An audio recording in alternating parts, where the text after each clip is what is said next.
Daily Show on the Stay On Course podcast. I'm excited to welcome the host of the Stay On Course podcast, Julie Riga. Julie, what's going on? How are you? Hi, I'm so excited for this interview. Yes, so our guest today is Kelly Hansen of Foreigner. And you know what? I think that, the one song, Kelly, that again, I'm going to let Julie sing a bar of is Oh, the one that I honestly think about all the time. And I think it came the first time it was played on a show was Miami Vice. And that ultimately, when I hear that song, and I forget which episode it was. Would you agree with me that I'm going to let Julie sing a bar? That one kind of really took it to the level. I mean, unless he wants to do it. Hear it. Yeah.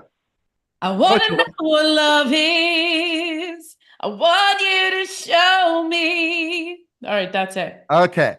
Not, But, but when not you bad agree, enough. not bad at all. It's just in its very, very low key, though. See, I have to sing it much higher. All right, go ahead. You want to do it? No, You never ask singers, especially if they performed last night. It's 9 o'clock. What time are you in the West Coast or East Coast right now, Kelly? I'm in the East Coast. But still too early in the morning for a musician. I remember Still certain.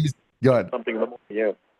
Yeah, absolutely. All right. So what do you think? Do you think that like that's what I talked about, in my last interview, with Lawrence was that certain songs just live on in people's memories based on shows. And then it just keeps on going and growing when they play it over and over again in different shows that it's just a song that will last a lifetime. Well, it also doesn't hurt that it was the number one song around the world, so that has a large effect.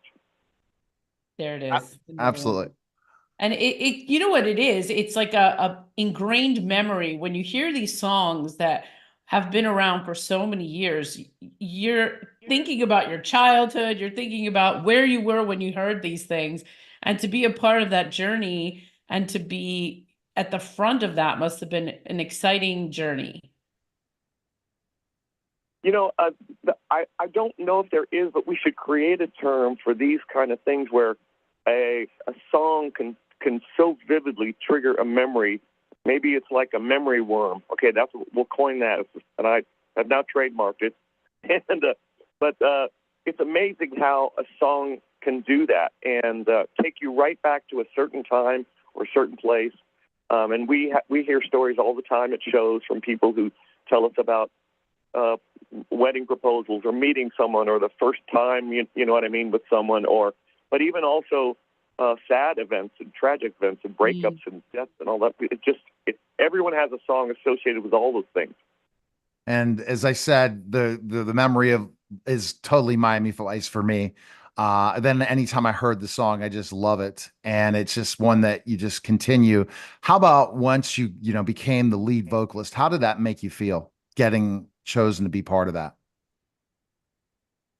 Well, it was amazing because if you're a tenor rock singer, you couldn't hope or wish for a better catalog of songs where when we have the good problem of deciding, what well-known songs we have to leave off the set list. I mean, there's too many great songs, and that's really rare. And I'm so fortunate to be able to sing these songs, and every song we do in the set that we're doing with this Renegades and Jukebox Heroes tour, you're going to know every single one of them.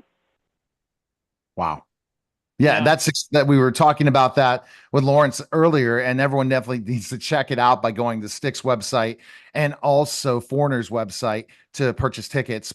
Julie, what question you also have for We talked Kelly? about this just a minute ago is the stamina, the feeling young on stage and what it takes to do a set list. And so what are some of the things that you do to help yourself become strong? Because I know how hard it is to also sing. And so to keep up that stamina for such a long period of time, like what is your secret?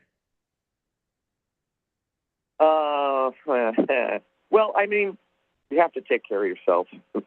Back in my 20s, I didn't have to take care of myself so much, but I have to take care of myself now. But also, it's you have to learn how to pace a show, create a show that has flow and ebbs and tides and the climax, and I got to make sure that I can breathe through all of that, and it is a little bit of a job to kind of figure that out and work that out in your head so that I can have enough breath to sing everything the way it needs to be sung. So, and we've worked on that, and I think we're doing a pretty good job with that. Oh, 100%. I think you are. And I think it's just, it's the rush of the crowd where I was considering, and I'm still not out of it, to make a comeback into professional wrestling. Things just change in life and you go through ebbs and flows. But when the roar of the crowd is nothing like it. There's just something, the adrenaline of performing in front of a live audience, which I've gotten to do as a speaker and also a professional wrestler and a college basketball player / basketball player. There's nothing like it because you feed off it. Even if you're tired, you get, and it just, that energy just hits you, right?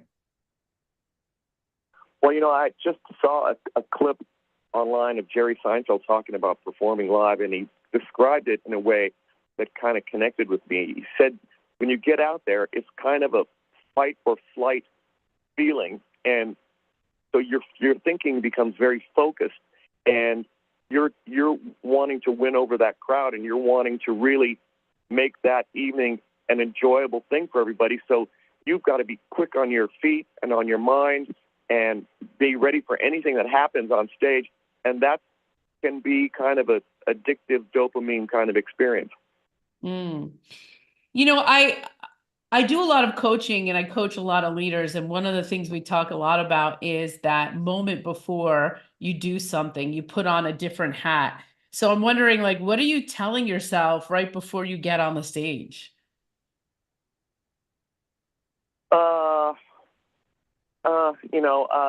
That's a funny one, but because what I'm trying to do is I'm just trying to make sure that I know the first line of the first song, of course, and that I know, and I'm going to hit my marks. As soon as I jump out on stage, I'm going to be looking at the audience, and I'm going to be basically kind of analyzing what kind of audience I have tonight and how am I going to reach them. So those are the kind of things I'm thinking about.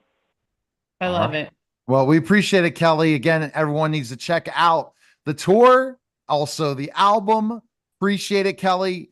Go to Foreigner's website and Styx's website, and I appreciate you coming on the show. Thanks again.